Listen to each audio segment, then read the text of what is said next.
Uncle ভালো ঘড়ি পাওয়া যাবে? হ্যাঁ বাবা আছে। স্কুলে দেরি করে যাওয়াই ম্যাডাম খুব মারে। বাবা তুমি তোমার মাকে বলো, সে তোমাকে ডেকে দিবে। আমার মা বেঁচে নাই। আচ্ছা বাবা চলো, আমি তোমাকে ঘড়ি দেখাচ্ছি। এই সবুজটা 1000 টাকা আর এই সাদাটা 500 টাকা।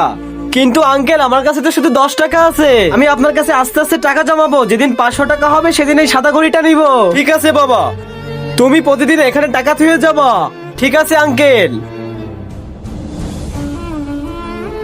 আঙ্কেল আমি আপনার কাছে যে টাকাগুলো জমাইছি ওইগুলো ফেরত দিন। কেন বাবা কি হয়েছে? বন্ধুরা আমি অন্যদের মতো লাইক সাবস্ক্রাইবের জন্য কসম দিই না, তাই তোমার কাছে আমাদের এই ভিডিও মন থেকে ভালো লাগলে এই ভিডিওতে একটা লাইক এবং আমাদের চ্যানেলটি সাবস্ক্রাইব করো।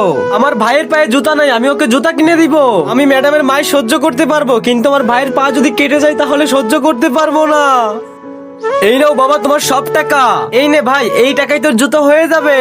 শোনো বাবা, ঘড়ি নিয়ে যাও, কিন্তু ঘড়িতে 500 টাকা। আমার কাছে তো শুধু 5 টাকা আছে। 5 টাকাই দাও, এটা 500 টাকার সমান। এই নাও। দোকানদারের কাজটি কেমন লেগেছে কমেন্টে জানান।